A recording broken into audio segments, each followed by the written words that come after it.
Anonymous, always anonymous, NBA executives make a comparison. Listen to this. This is out of control. Make a comparison involving Caitlin Clark and the New York Knicks. Caitlin Clark has basically ran this show for the entire summer. The Knicks are getting started. And before I get into this, I want to tell you, I love what Dante DiVincenzo did the other day in telling Rick Brunson, father of, hey, see what happens when they let you run the show? There's obviously bad blood by Dante DiVincenzo, former Knick, and the Knicks brass. Well, why is that good? We need more bad blood, particularly in the NBA. Guys that are balling, guys that are going around going, hey, I love you, you love me, let's switch jerseys even though we're competing against each other. Enough already in the NBA. Enough. I need angst, but that's a side note to what I'm talking about here. The more things change, perhaps the more they stay the same. Listen to this. This is how far we're and how deep we're going relative to Caitlin Clark. 1985. When the Knicks were good back then, now that's 1985. Now I want you to think about something. 1985 is damn near 40 years ago. 40 years. 1985 plus 24 is 39 years. As the year I graduated college. That tells you how damn long that is. 1985, when the Knicks were good then, really, reality was it made everything better, Wilson said. Their persona was 100 times larger than anyone else. Hold on here. Now just stop. Now look, I get it. I do. I get it. People think that 1985, the New York Knicks had a big persona when really 1985, the league was run by Magic and Bird, period. Period. That's it. That's who it was run by. Magic and Bird, not the New York Knicks. Now, let me say that again. All right, let's go back. You ready? Don't remind, wait a second. Their persona was 10 times larger than anyone else, which, of course, led to all these conspiracy theories about them getting calls from the refs. Well, I will tell you this. In 1985, somehow, some way, with the number one pick in the draft, the Knicks got Patrick Ewing, who, oh, by the way, had stayed in college for 4 years as the best player, really, in college, along with Elijah Wan Jordan and others. Pretty good years to be in college. But anyway, long story short, you're telling me, yes, the Knicks, it was a fix, in my opinion. There was a cold thing in there that David Stern reached into and grabbed out the Knicks as the number one pick in the draft. Don't at me about it either. I know people are adding me. Don't. Because I'm telling you, I'm spitting truce today, yo. I am. And anybody that's adding me, I'm going to punch in and I'm going to give you a knuckle sandwich. Don't remind the 2024 teams either. Why not? Why not?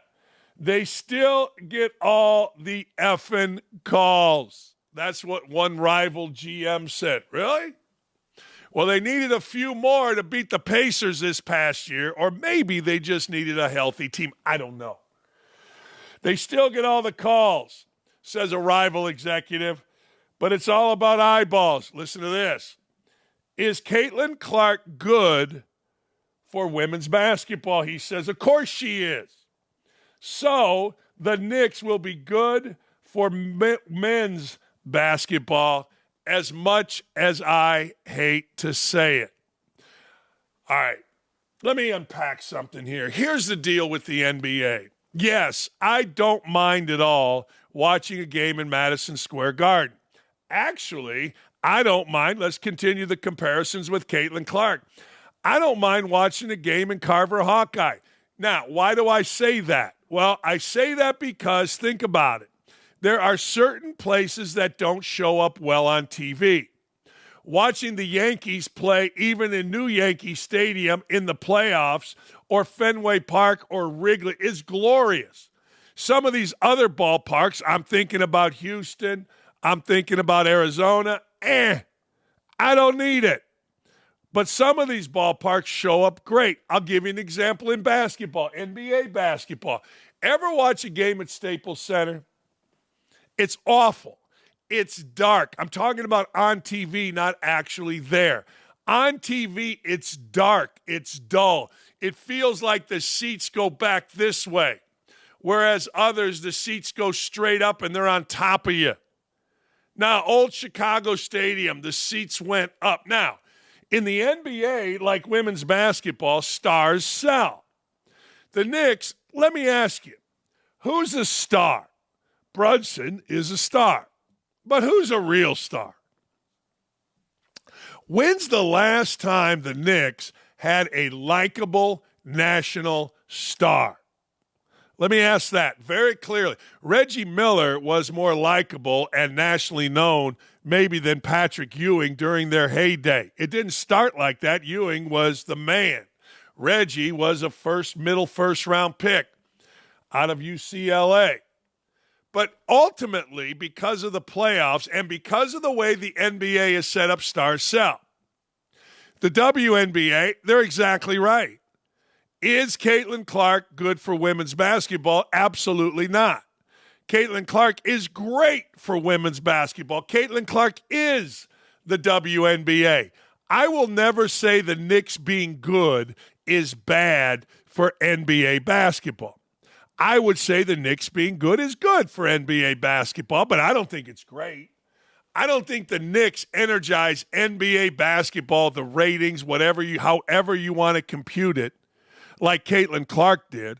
I don't think the Knicks bump up basketball the way LeBron does, or I don't think the Knicks, taking with individual stars, bump up basketball, even when they had Carmelo, like the Bulls did with Michael Jordan or Magic or even Isaiah in Detroit. I don't think they bump that up. I don't think they bump up basketball like Steph Curry, who made all of us and has made all of us, and maybe will continue to make all of us, stay up late to watch West Coast basketball. I think the Knicks are good. And I've always said this about New York. Every time a free agent in basketball becomes a free agent and there's a bidding war, I always think to myself, I wouldn't go to New York. You got enough money, you can go to New York anytime you want to travel there. The facility is in Westchester. The games are played in Madison Square Garden. Where are you living?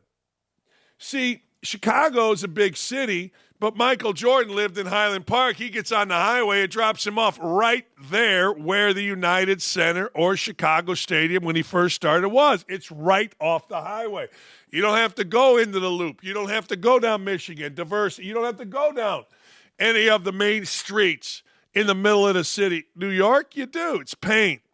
How about the taxes? It's a pain. So, yes, we all understand the Knicks and New York being good is important, but it ain't like Caitlin Clark. Ratings aren't going to double when the Knicks play. Everybody talks about, this is the other thing. I'm sorry, I wrote it down. Endorsement opportunities. You know, Peyton Manning played in Indianapolis. Eli got nothing until he got hooked up with what? His big brother, Peyton. You telling me any of these Knicks guys, who is a big endorser? Ewing? Stop it. Derek Jeter, sure, but that's the Yankees. That's history. No. Playing in New York, being in New York for anything other than a show, maybe a stay at the Marriott Marquis where you got to try not to step in human feces and you got to step over the drug-induced homeless, or maybe now that it's a sanctuary city, courtesy of Eric Adams, you got to, I don't know, watch out for a Venezuelan, whatever the hell, however you say it, gang sticking you, shanking you from behind. No. The Knicks are good. The Knicks are fun. The Knicks are interesting, but they ain't Caitlin Clark. They ain't Caitlin Clark. Yep. There are a lot of people in this world that I listen to. There are many that I look up to. There are many, probably more, that I couldn't give a rat's ass what they have to say about anything. One of those such folk is Boogie Cousins. Remember, Boogie Cousins and all of his stupidity have ruined coach after coach after coach. Actually, Boogie Cousins, who you can make the argument is one of the most talented disappointments in the history of the NBA.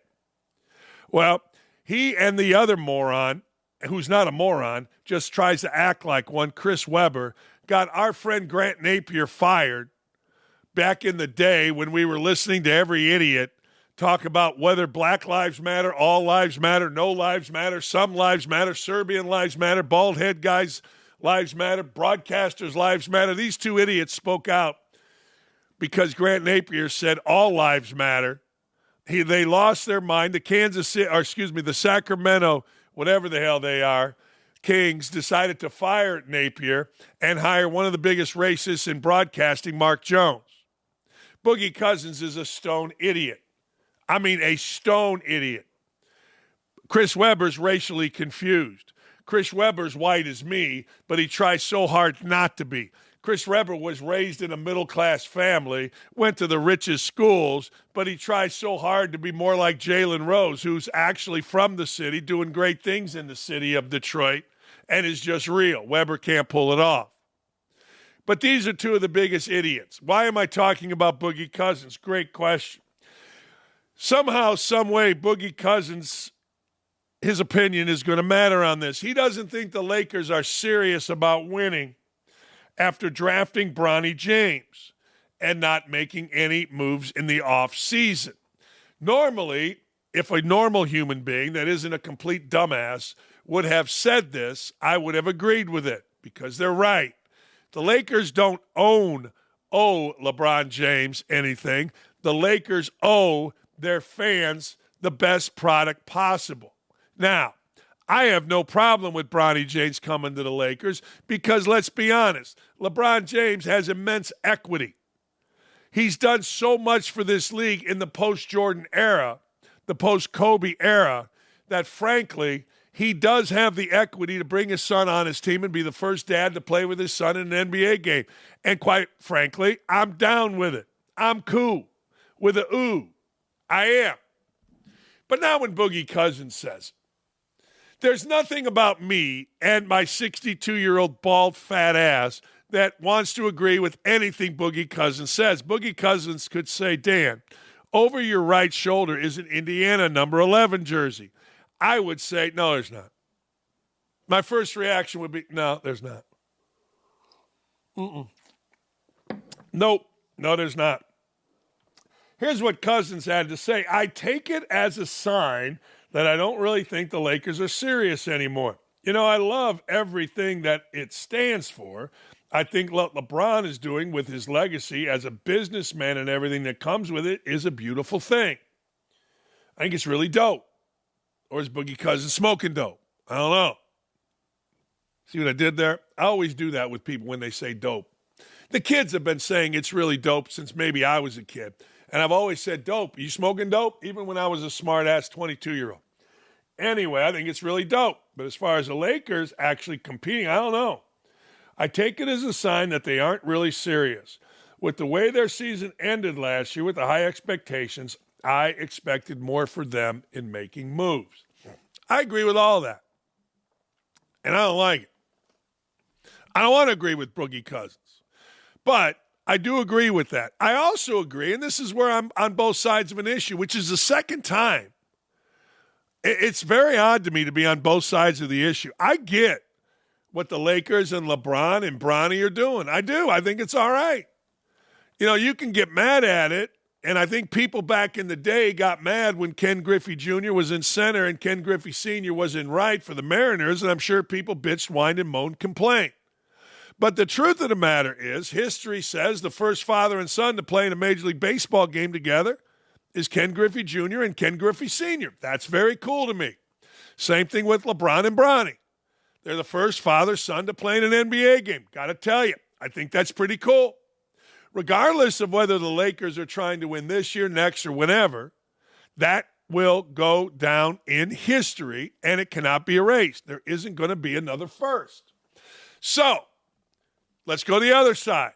Are the Lakers really trying to compete? Is that roster spot filled by a guy that could not help USC at all Is that roster spot being filled by that guy helping them win? Of course it's not. You cannot tell me that there aren't guys all over the place, G League, other teams being cut, whatever, that wouldn't help the Lakers more than Bronny James. But here's the kicker. How much does a 12th, 11th, 13th man really help anyway? How much? I'll tell you how much. As long as they're great in practice, as long as they bust it, as long as they got a great attitude, they can stick. They can stay. As long as all that's happening, I'm cool, man. Because really, it's like long ago when the Colts were contenders for the Super Bowl, we all in the media, me being an entertainer, not media, we all decided, hey, who's the backup quarterback? And a guy in another show said, well, it doesn't matter who the backup quarterback is because if Peyton Manning goes down, you ain't winning nothing anyway. True that. It's always stuck with me. Doesn't really matter who the 53rd man roster, three-man roster is, third-man roster is in an NFL team. It doesn't really matter who the 13th man is. If that guy's got to play, you ain't winning anything anyway. So what the hell? There was a time the Knicks kept the third Plumlee. I don't even know his name. I know he won a national championship as a center at Duke and one of the greatest upsets in the history of the world. But long story short, I don't know. Cousins is right. I don't like me for liking Cousins. West Virginia, since 2002, when I had an 8-day, 7-day, I don't even know how long stint as the head men's basketball coach there, and then the president told my wife and I he was going to, quote, destroy us, has been a mess ever since then.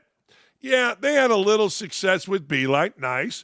They had a little success with Huggins, Final Four here in Indy, nice. But ultimately, they got rid of Beeline because they wanted Huggins. That ended poorly. The football program, once the great Don Nalen left, has been in a shambles. Well, maybe since Rich Rod left. And now they got their football coach making insane comments directed at frustrating fans. He insinuates they should be grateful for a fun game day experience, atmosphere, nice weather, rather than be concerned about the 3-3 team that is showing up on the field. What is it about coaches lately? Didn't we just talk about Sirianni?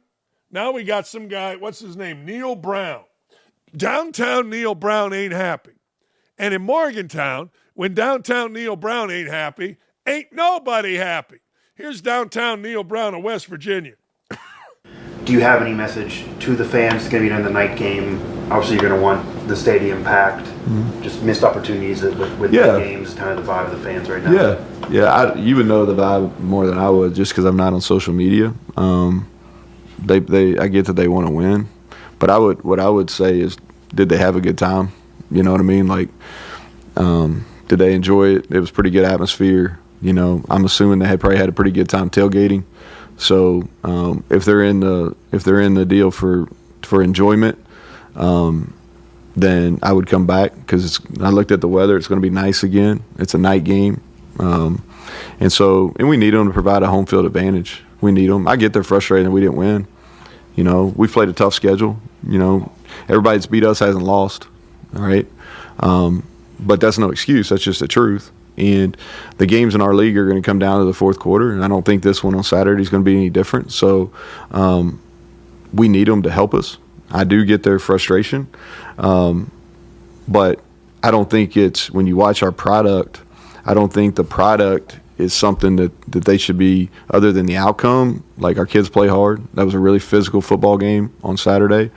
There's a lot of West Virginia kids out there spilling it out. And so there was clear strength, clear physicality. It was an entertaining football game. If you're a football fan, you're just watching that. It's pretty entertaining. We just didn't play well enough to win. And so I hope with that in mind, they would come back for another entertaining game that hopefully we can play better at the end and win.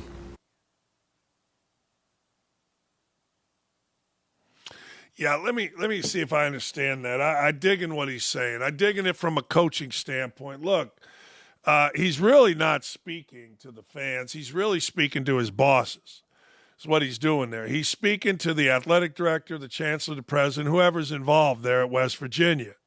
because he's telling them, look, yeah, I know we're 3-3, but it could be a lot worse. This could be a boring 3-3. And oh, by the way, we got West Virginia kids out there playing. Now, don't underestimate that little sentence. The detail, well, the devil is in the details. He's trying to explain to everybody how West Virginia is playing an entertaining, fun, homegrown style of football. So you bosses out there that want to take issue with our 3-3 record, hope you understand that.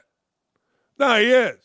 That's exactly what I get. Exactly what he's doing. He's really not being critical or talking down to fans. He's talking to his bosses. And I'm good with it. He better, because here's what Neil Brown has done at West Virginia. 34-32 overall record since 2019 when he took over.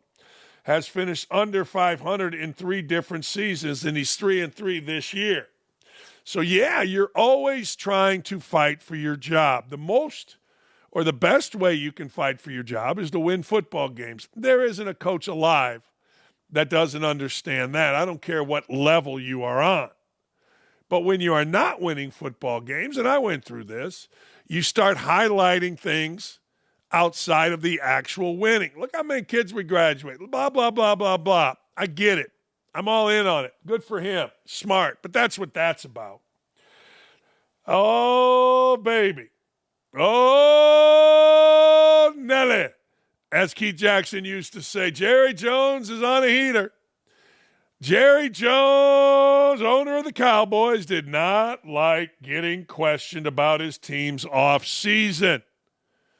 During an appearance on 105.3 The Fan. He didn't like it. He didn't like it at all. He hated it. Guess what? I talked to one of the guys, R.J. Choppy, about this. Listen to Jerry Jones. Your job isn't to let me to go over all the reasons that I did something. That's not your job. And then, well, I'll let you hear from Jones, and then I'll tell you the backstory and the story moving forward. Here it is. Seems like Listen, let me tell you what I'll do. Let me tell you what I'll do about it. I will let us sit down and look at the decisions we've made over the last several years. Okay? I'll look at it. Now, if you think I'm interested on a damn phone call with you over a radio and sitting here and throwing all the good out with the dishwater, you have got to be smoking something over there this morning. I'm not. And I really don't, and I don't even want our listeners to listen to me, to talk about, this is not your job. Your job isn't to let me go over all the reasons that I did something and I'm sorry that I did it. That's not your job. Well, my job is to ask why. why. A job, or I'll get somebody else to ask these questions, man. Jerry, we're trying to figure out why the team is. I'm not kidding you. I'm not kidding you. You're not going to figure out what the team is doing right or wrong. If you are, or any 5 or 10 like you, you need to come to this meeting I'm going to today. There are 32 teams here. You're geniuses.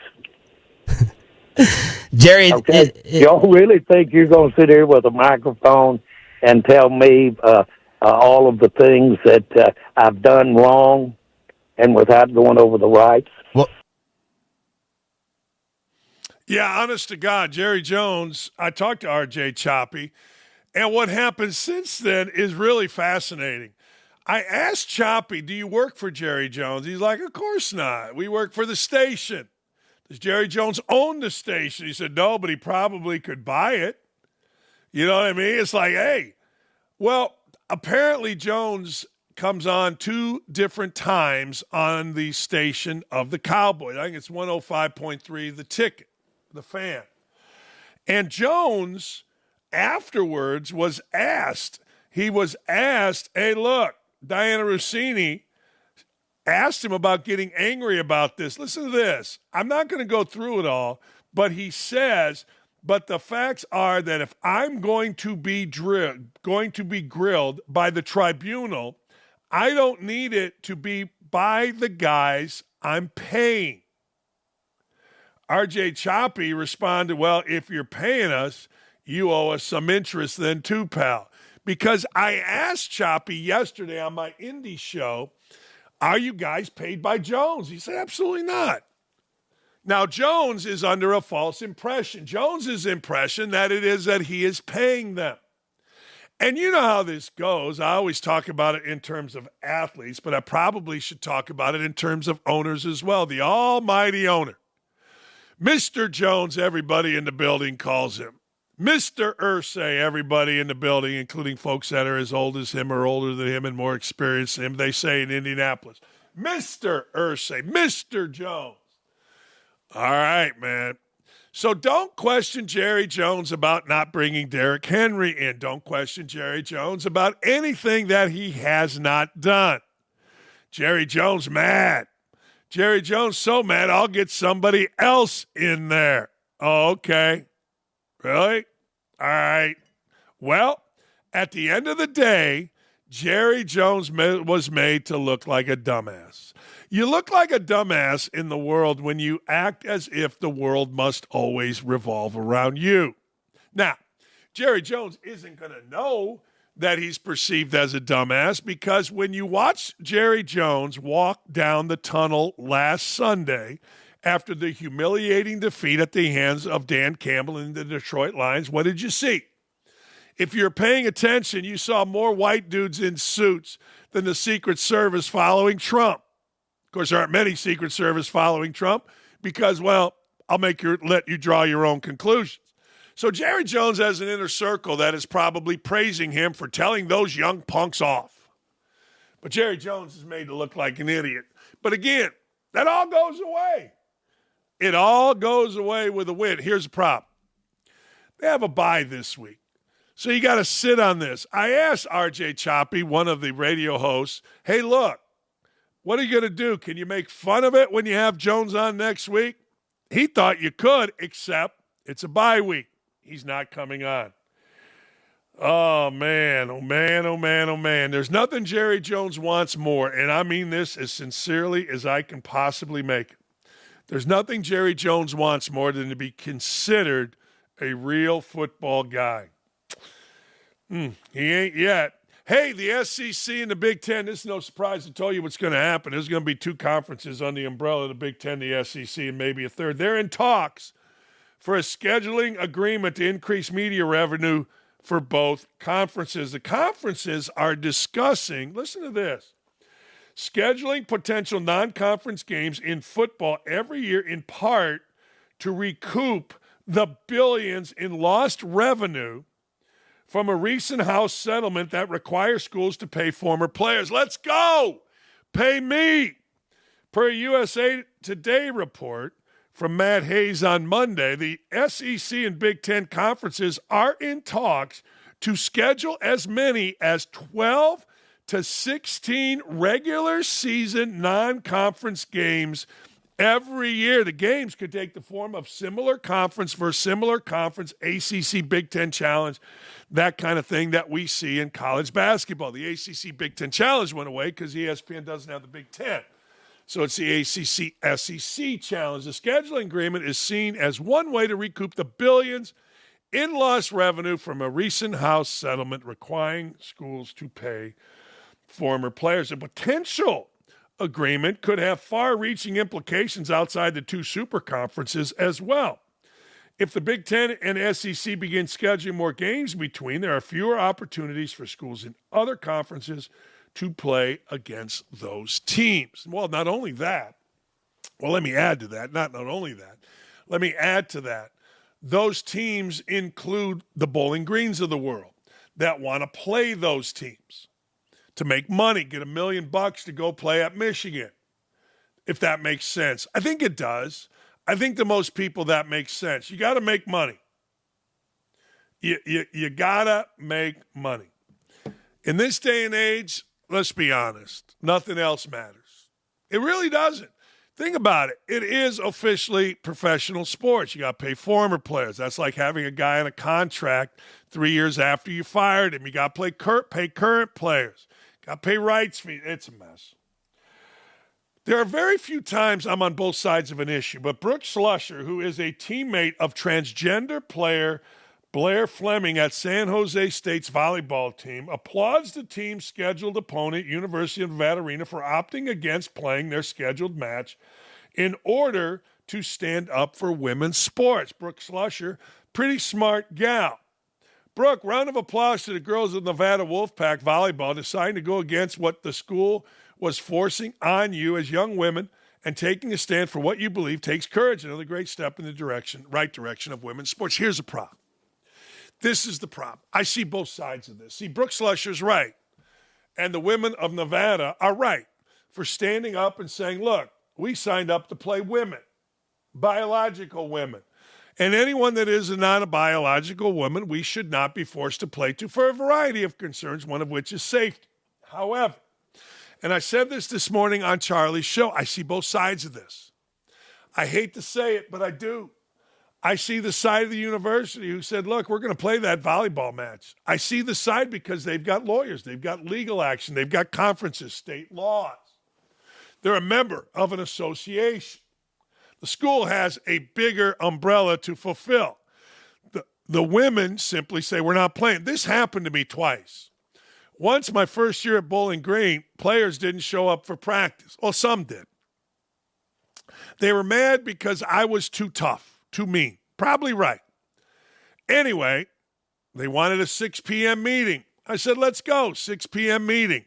They came in. I handed them all transfer papers. I listened. I said, that's good. But Bowling Green State University men's basketball is going to have a game tomorrow against Ohio U. With or without you. I had football players, track runners ready. They had already been cleared, obviously, to play in the NCAA. They had already been cleared with, what's it called? They'd been cleared with physicals. I said, that's what we're doing. Players said, whoa, whoa, whoa, whoa, whoa. I said, no. We played the game, and we won. How about them apples? Fast forward, when I was a head coach in Indiana, they announced me as a head coach. Sampson was out. I was surprised by it. Players didn't show up to practice. Same thing. I said, look, Indiana is going to play a football game or basketball game at Northwestern on Saturday. With or without, same thing. No. That's what we're doing. I see both sides. I do.